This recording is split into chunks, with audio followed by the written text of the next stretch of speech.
Ainda estou engatinhando nessa parte de tecnologia, mas eu vou gravar agora para vocês a parte que eu estava falando do teletrabalho, porque mais ou menos foi um momento que as pessoas começaram a mandar mensagens.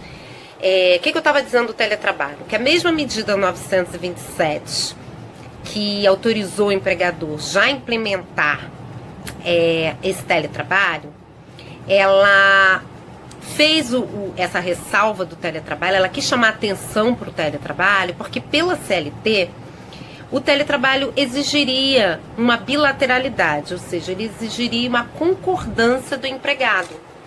E nessa medida provisória, e aí até compreensível, se dispensou essa concordância em razão da necessidade de afastamento, de distanciamento social. Então, havendo a possibilidade de preservar a saúde do empregado, mantendo ele à distância, mas ainda assim prestando serviços, vamos dar prevalência a esse tipo de trabalho.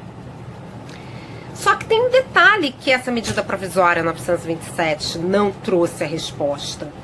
Ela mencionou, como na CLT, que o uso dos equipamentos devem ser negociados entre as partes, bem como o custeio desses equipamentos e de tudo que for necessário para o trabalho à distância, mas não respondeu, principalmente no caso da pandemia, que pegou todo mundo de surpresa, como o empregado faz quando ele não tem esse equipamento.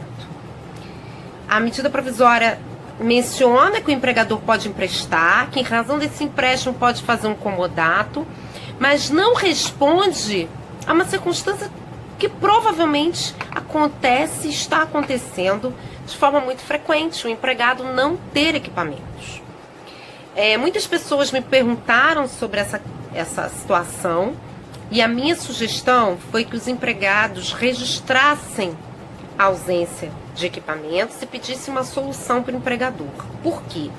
Para deixar claro que a boa vontade dele, ou seja, o intuito dele de trabalhar, de praticar suas atividades, mas que ele até aquele momento não tinha necessidade de ter esse subsídio tecnológico em casa e que ele precisaria que o empregador determinasse como ele ia fazer isso, porque ele não dispunha de um computador, de um notebook, se for o caso de uma impressora, de uma internet de velocidade boa, enfim. Então, eu pedi para essas pessoas, sugeri a essas pessoas que fizessem um e-mail para o empregador registrando isso.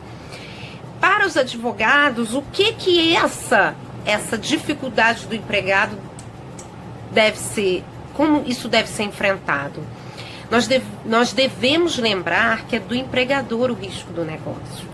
Então, quando se abre um empreendimento, quando se inicia um negócio, o empregador ele assume os riscos de falhas nesse negócio.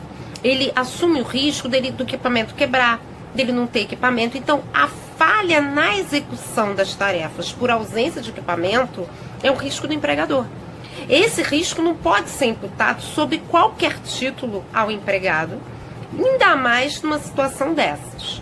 Então, vocês têm que lembrar de uma dessas características do vínculo empregatício, que é a assunção do risco do negócio pelo empregador, para, havendo uma discussão sobre a disponibilidade ou não do empregado desse equipamento, isso seja levado à discussão.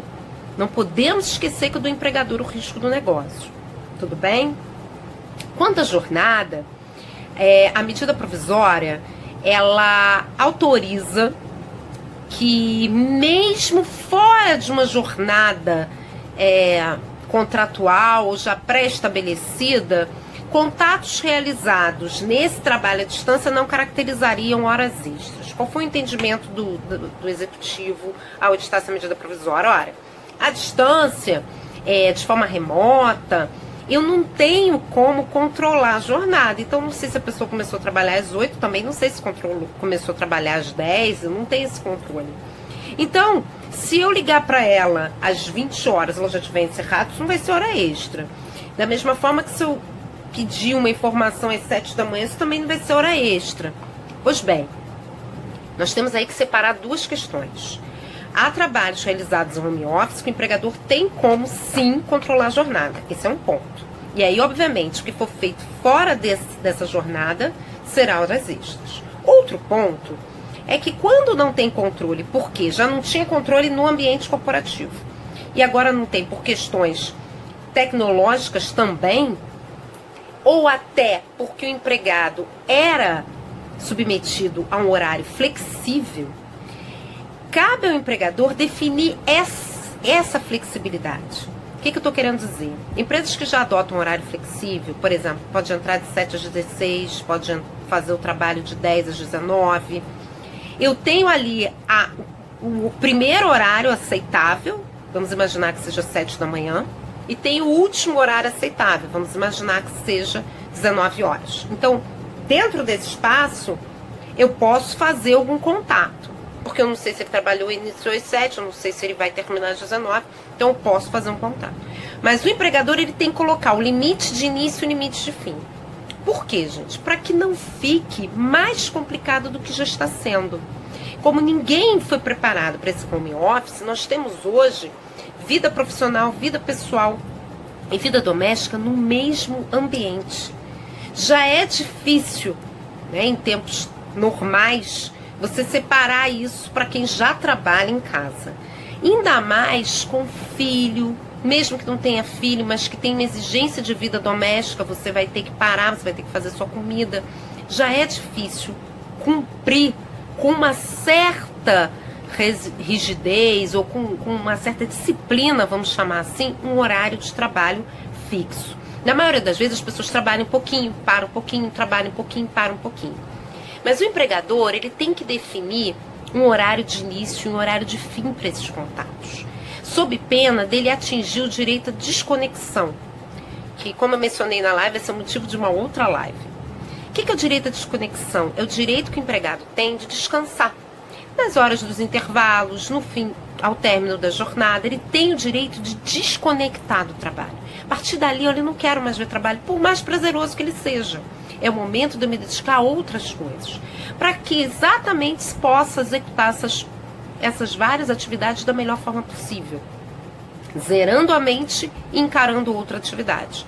Quando o empregador, além de não ter um controle dessa jornada, mas ele desrespeita esse direito ao descanso, fazendo contatos em horários que naturalmente não seriam horários de trabalho, 22 horas, 23 horas, fins de semana, ele, além de estar propenso a responder por um horário suplementar, ainda que a medida provisória diga que não, mas se eu conseguir cumprir a minha jornada, se eu conseguir comprovar a minha jornada e demonstrar que após o cumprimento da minha jornada, meu empregador fez um contato e me obrigou a fazer trabalhos adicionais de forma suplementar, ainda assim eu tenho direito à desconexão que não está sendo respeitado. Não necessariamente eu fui obrigada a trabalhar. Pode ser uma mensagem, pode ser um aviso, pode ser um comunicado, mas naquele momento o empregado que já estava completamente desligado das suas atividades profissionais, ele é obrigado a religar o processador, transferir o seu raciocínio para aquele ambiente, e aí todo o trabalho de desconexão foi perdido. Ou seja, é menos tempo que ele tem de fazer as coisas que ele se propõe a fazer fora do trabalho. Então, isso pode ser levado à discussão? Claro que pode.